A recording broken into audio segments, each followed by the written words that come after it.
ABC news. ముందుగా headlines. Vaccine booster dose వేయించుకున్న America అధ్యక్షుడు బైడెన్ 65 ఏళ్లు పైబడిన వారు వేయించుకోవాలని పిలుపు. మహాకవి గుర్రం జాషువా 126వ జయంతి సందర్భంగా ఆయన విగ్రహానికి పూలమాలలు వేసి ఘనంగా నివాళులర్పించిన బీజేపీ శ్రేణులు. గుర్రం జాషువా గుంటూరు జిల్లా వాసి కావటం విశేషమన్న కన్నా. ఐపీఎల్లో నేడు 2 మ్యాచ్లు. ఢిల్లీపై టాస్ గెలిచిన కోల్కతా. ఎన్నికలకు నామినేషన్లు వేసిన మంచు, విష్ణు అండ్ టీం ఎన్నికల్లో రాజకీయాలను తీసుకురావద్దంటూ వ్యాఖ్య. మొట్టమొదటిసారిగా పుదుచ్చేరి నుంచి బీజేపీ అభ్యర్థి రాజ్యసభ సభ్యుడిగా ఎన్నిక కావడంపై భారత ప్రధాని మోదీ స్పందించారు. ఇది పార్టీలోని ప్రతి కార్యకర్త గర్వించవలసిన క్షణమంటూ ట్వీట్ చేశారు. పుదుచ్చేరి నుంచి రాజ్యసభ ఎంపీగా బీజేపీ నేత ఎస్ సెల్వ గణపతి ఎన్నికయ్యారు. ఇలా పుదుచ్చేరి నుంచి ఎంపీగా ఎన్నికైన తొలి బీజేపీ నాయకుడు ఈయనే. ఈ సందర్భంగా ఆయనకు అభినందనలు తెలిపిన ప్రధానమంత్రి నరేంద్ర మోదీ ట్విట్టర్ వేదికగా బీజేపీ శ్రేణులకు శుభాకాంక్షలు చెప్పారు. రాజ్యసభ ఎంపీగా మన పార్టీ నేత ఎస్ సెల్వ గణపతి ఎంపిక కావటం పార్టీ కార్యకర్తలందరికీ గర్వకారణమని, పుదుచ్చేరి ప్రజల నమ్మకం మనలో నమ్రతను పెంచాలి అని, పుదుచ్చేరి అభివృద్ధి కోసం నిరంతరం కృషి కొనసాగుతుంది అంటూ ప్రధాని ట్వీట్ చేశారు. అదే సమయంలో మధ్యప్రదేశ్, అస్సాం నుంచి ఎంపీలుగా ఎన్నికైన బీజేపీ నేతలను కూడా ఆయన శుభాకాంక్షలు తెలిపారు. బద్వేల్ ఉప ఎన్నికను సీరియస్ గా తీసుకుంటామని వైఎస్ఆర్సీపీ రాష్ట్ర ప్రధాన కార్యదర్శి సజ్జల రామకృష్ణారెడ్డి అన్నారు. ఈ మేరకు మంగళవారం ఆయన మీడియాతో మాట్లాడుతూ బద్వేల్ ఉప ఎన్నిక విషయంలో ఇప్పటికే వెంకట సుబ్బయ్య భార్య సుధా అభ్యర్థిగా ఉన్నారని సీఎం చెప్పారు. చనిపోయిన వ్యక్తి కుటుంబం నుంచి టికెట్ ఇవ్వడం మా సాంప్రదాయం. సానుభూతిగా మిగిలిన వారు పోటీ ఉండకపోవడం సాంప్రదాయం. ఒకవేళ పోటీ పెట్టినా అంత సీరియస్ గా తీసుకోవాలో లేదో అని ఆలోచిస్తాం. నంద్యాల ఎన్నికకు ఈ ఎన్నికకు పోలిక లేదు. నంద్యాల ఉప ఎన్నికలో అప్పటి ముఖ్యమంత్రి చంద్రబాబు ఒక పెద్ద జనరల్ ఎన్నికగా తీసుకున్నారు. 100 కోట్ల వరకు పంచారు. పథకాలు ఆగిపోతాయని భయపెడితే ఆ ఫలితాలు వచ్చాయి. అయితే ఈ ఎన్నికలో మాత్రం ప్రభుత్వం గత 2 ఏళ్లలో చేసింది చెప్పుకోవడానికి ఇదొక అవకాశంగా భావిస్తున్నామని, ప్రజల అభిప్రాయం ఎలా ఉందో తెలుసుకోవడం మాకు అవసరమని, మెజారిటీలో గతంలో వచ్చిన దానికంటే ఎక్కువగా రావచ్చు అని సజ్జల అన్నారు. గత 10 రోజులుగా గుంటూరు నగరంలోని ప్రజలతో మమేకమయ్యి వారికున్న సమస్యలను తెలుసుకున్నామని, కొత్తపేట దగ్గరలోని వెంకటాద్రిపేటను పోలీసులు దత్తతకు తీసుకొని వారికి కావలసిన పనులను ప్రారంభించామని, అక్కడ ఎలాంటి నేరాలు జరగకుండా చూసే బాధ్యత ఉంది అని, రాబోయే 2 రోజులలో పేటలోని ప్రజలతో సమావేశం ఏర్పాటు చేసి సమస్యలను పరిష్కరిస్తామని హామీ ఇచ్చారు. గత 5-6 సంవత్సరాలుగా ఒకే పోలీస్ స్టేషన్లో విధులు నిర్వహిస్తున్న పోలీస్ సిబ్బందిని ఒక వారం రోజులుగా మార్పులు చేస్తామని, దానిపై కసరత్తు చేస్తున్నట్లు అర్బన్ ఎస్పీ ఆరిఫ్ హఫీజ్ మీడియాకు తెలిపారు.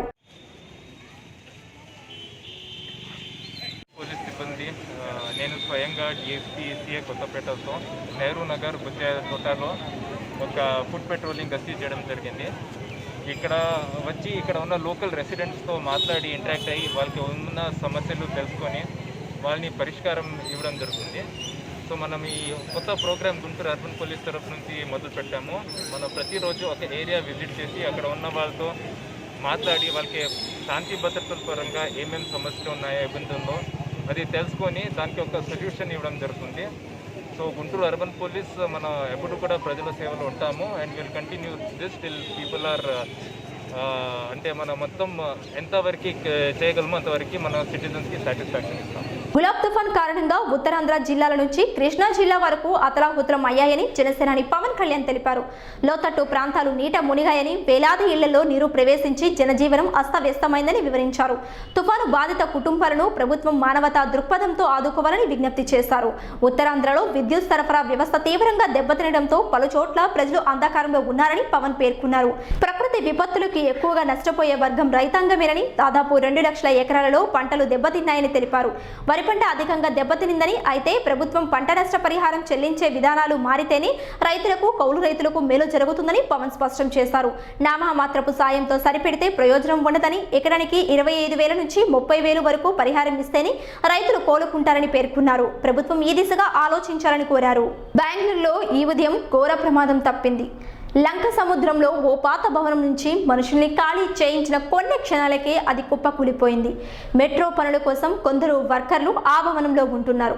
అది పాత భవనం కావడంతో కుప్పకూలే అవకాశం ఉన్నందున అంచనాలతో సోమవారం ఉదయం అధికారులు అక్కడికి చేరుకున్నారు. అగ్నిమాపక సిబ్బంది ఆ వర్కర్లను ఖాళీ చేయించారు. అగ్నిమాపక సిబ్బంది ఆ వర్కర్లను ఖాళీ చేయించిన కాసేపటికే చూస్తుండగానే అది కుప్పకూలిపోయింది. 3 అంతస్తుల ఆ భవనం కూలిన ఘటనలో ఎవరికీ ఏమీ కాలేదని అధికారులు ధృవీకరించారు.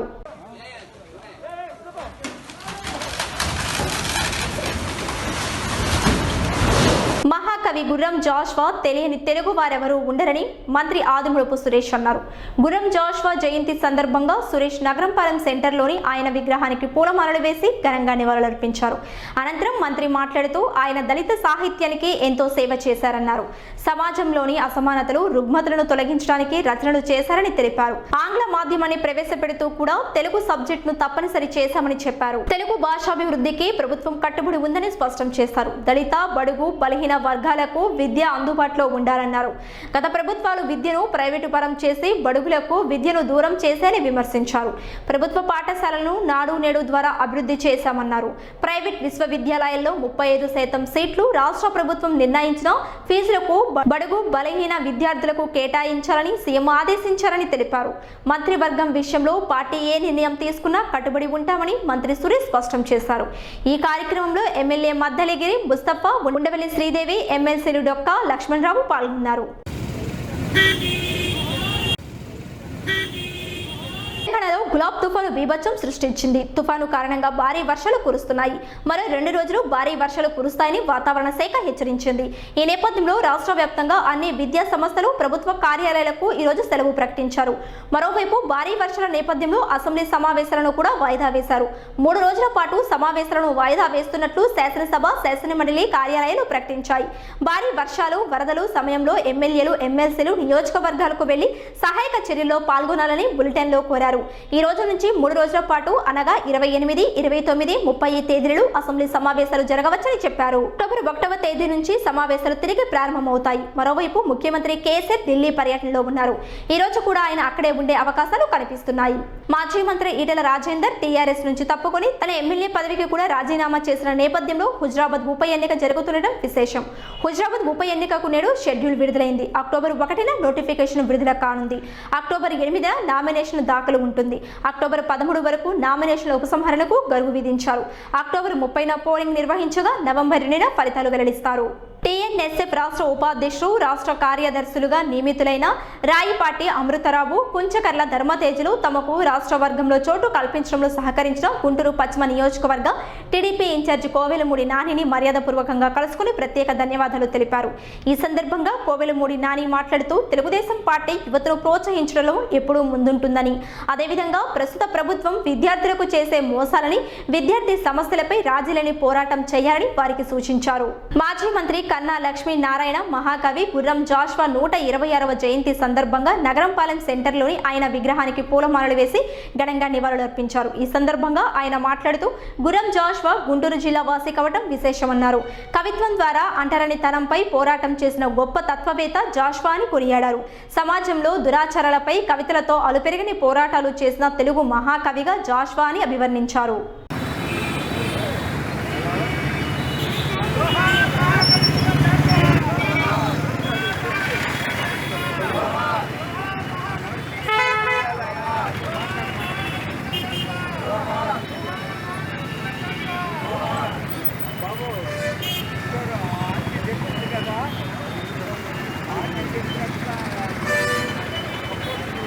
మంగళవారం జిల్లా కలెక్టర్ కార్యాలయంలో జరిగిన వాణిజ్య ఉత్సవ్ కార్యక్రమంలో తూర్పు ఎమ్మెల్యే ముస్తఫా పాల్గొన్నారు.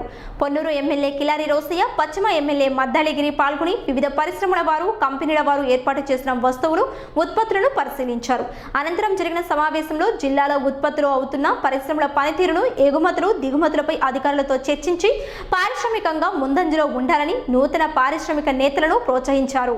ఆదివారం ఉదయం నుండి కురుస్తున్న భారీ వర్షానికి తాడేపల్లి సీతానగర కొండ చర్యలు విరిగిపడగా ఘటనా స్థలాన్ని మంగళగిరి ఎమ్మెల్యే ఆళ్ల రామకృష్ణ పరిశీలించారు. వెంటనే చర్యలు తీసుకోవాలని అధికారులకు ఆదేశాలు జారీ చేశారు. కరోనా వ్యాక్సిన్ వేయించుకున్నప్పటికీ కొందరికి కోవిడ్ సోకుతున్న విషయం తెలిసిందే.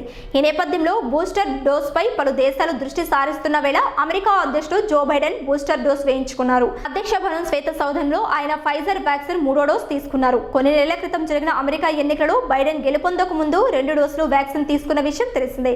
అందరూ వ్యాక్సిన్లు వేయించుకోవాలని ఆయన అప్పట్లో ప్రోత్సహించారు. ఇచ్చారు. 2 డోసులు తీసుకున్న అనంతరం ఆయనకు ఎలాంటి సైడ్ ఎఫెక్ట్స్ రాలేదని శ్వేత సౌధం అధికారులు తెలిపారు. నేపథ్యంలో బూస్టర్ డోస్ తీసుకున్నట్లు తెలిపారు. ఇటీవలే అమెరికా ఫుడ్ అండ్ డ్రగ్ విభాగం ఫైజర్ బూస్టర్ డోస్ కు ఆమోదం తెలిపింది. 65 ఏళ్లకు పైబడిన వారు తీసుకోవచ్చని పేర్కొంది. దీంతో అర్హత ఉన్నవారు బూస్టర్ డోస్ వేయించుకోవాలని బైడెన్ పిలుపునిచ్చారు. మూవీ ఆర్టిస్టు అసోసియేషన్ మా ఎన్నికల నామినేషన్ల ప్రక్రియ నిన్న ప్రారంభమైంది. నిన్న ప్రకాష్ రాజ్ ఆయన ప్యానెల్ సభ్యులు నామినేషన్ వేయగా ఈ రోజు మంచు విష్ణు ఆయన ప్యానెల్ సభ్యులు నామినేషన్ దాఖలు చేశారు. తన నివాసం నుంచి ఫిల్మ్ ఛాంబర్ వరకు భారీ ర్యాలీతో ఆయన వచ్చారు. ఛాంబర్ ప్రాంగణంలో ఉన్న దివంగత దాసరి నారాయణరావుకు పూలమాలలు వేసి నివాళులు అర్పించారు. అనంతరం నామినేషన్ వేశారు. నామినేషన్ వేసిన అనంతరం మీడియాతో ఆయన మాట్లాడుతూ ఆసక్తికర వ్యాఖ్యలు చేశారు. ఇది ప్రతి తెలుగు నటుడి ఆత్మగౌరవ పోరాటమని చెప్పారు. తమ మేనిఫెస్టోను చూశాక చిరంజీవి, పవన్ కళ్యాణ్ కూడా తనకే ఓటేస్తారని అన్నారు. ప్రకాష్ రాజ్ సినీ పరిశ్రమ వైపు ఉన్నారా లేక పవన్ కళ్యాణ్ వైపు ఉన్నారా అని ప్రశ్నించారు. సినిమా టికెట్లను ఆన్లైన్లో అమ్మాలనే ఏపీ ప్రభుత్వం నిర్ణయం గురించి పవన్ కళ్యాణ్ మాట్లాడిన మాటలు సరికాదని చెప్పారు. పవన్ కామెంట్స్ తో ఇండస్ట్రీ ఏకీభవించలేదని, తాను కూడా ఏకీభవించడం లేదని అన్నారు. ఏపీ ప్రభుత్వానికి ఫిల్మ్ ఛాంబర్ రాసిన లేఖను సమర్థిస్తున్నానని విష్ణు చెప్పారు. ఐపీఎల్లో నేడు 2 మ్యాచ్లు జరగనున్నాయి. తొలి మ్యాచ్ లో Kolkata Knight Riders, Delhi Capitals తలపడనున్నాయి. షార్జా క్రికెట్ స్టేడియంలో జరిగే ఈ మ్యాచ్ లో కోల్కతా జట్టు టాస్ గెలిచి బౌలింగ్ ఎంచుకుంది. ఈ మ్యాచ్ కోసం కోల్కతా జట్టులో 2 మార్పులు చేసినట్లు కెప్టెన్ ఇయాన్ మోర్గన్ టాస్ సమయంలో వెల్లడించారు. ప్రసిద్ధి కృష్ణ స్థానంలో సందీప్ వారియర్, ఆండ్రీ రసిల్ స్థానంలో టీమ్ సారథి ఆడతారని తెలిపాడు. ఇక ఢిల్లీ జట్లు గాయపడిన పృథ్వీ షా స్థానంలో స్టీవ్ స్మిత్ కు చోటిచ్చారు. ఆ జట్టులో ఇదొక్కటే మార్పు. నేడు ఐపీఎల్లో జరిగే 2 మ్యాచ్లలో ముంబై ఇండియన్స్, పంజాబ్ కింగ్స్ తలపడనున్నాయి. దేశంలో బంగారం క్రయ విక్రయాలు ప్రతిరోజు కోట్లలో జరుగుతుంటాయి. తాజాగా మంగళవారం మాత్రం దేశీయంగా పరిశీలిస్తే పసిడి ధరలు పెరిగాయి. వివిధ ప్రధాన నగరాల్లో మాత్రం హెచ్చుతగ్గులు ఉన్నాయి. హైదరాబాద్ లో 22 క్యారెట్ల 10 గ్రాముల బంగారం ధర 43,350గా ఉండగా 24 క్యారెట్ల 10 గ్రాముల బంగారం ధర 47,290గా ఉంది. వెండి ధర పెరిగింది. కిలోపై 35 నుంచి 500 వరకు పెరిగింది. హైదరాబాద్ లో కిలో వెండి ధర 64,400గా ఉంది. దేశీయ స్టాక్ మార్కెట్లు ఈ రోజు భారీ నష్టాలలో ముగిశాయి. IT, tech, reality, telecom, finance తదితర సూచీలు అమ్మకాల ఒత్తిడికి గురి కావడంతో మార్కెట్లు నష్టపోయాయి. సెన్సెక్స్ ఒకానొక సమయంలో 1000 పాయింట్లకు పైగా నష్టపోయింది. ఈ రోజు ట్రేడింగ్ ముగిసే సమయానికి సెన్సెక్స్ 410 పాయింట్లు నష్టపోయి 59,667కి పడిపోయింది. నిఫ్టీ 106 పాయింట్లు కోల్పోయి 17,748కి దిగజారింది. బులెటిన్ ముగించే ముందు హెడ్లైన్స్ మరోసారి. వ్యాక్సిన్ బూస్టర్ డోస్ వేయించుకున్న అమెరికా అధ్యక్షుడు బైడెన్. 65 ఏళ్లు పైబడిన వారు వేయించుకోవాలని పిలుపు. మహాకవి గుర్రం జాషువా 126వ జయంతి సందర్భంగా ఆయన విగ్రహానికి పూలమాలలు వేసి ఘనంగా నివాళులు అర్పించిన బీజేపీ శ్రేణులు. గుర్రం జాషువా గుంటూరు జిల్లా వాసి కావటం విశేషమన్న కన్నా. ఐపీఎల్లో నేడు 2 మ్యాచ్లు, ఢిల్లీపై టాస్ గెలిచిన కోల్కతా. మా ఎన్నికలకు నామినేషన్లు వేసిన మంచు విష్ణు అండ్ టీం ఎన్నికల్లో రాజకీయాలను తీసుకురావద్దంటూ వ్యాఖ్య. మరిన్ని అప్డేట్స్ కోసం చూస్తూనే ఉండండి ఏబీసీ న్యూస్.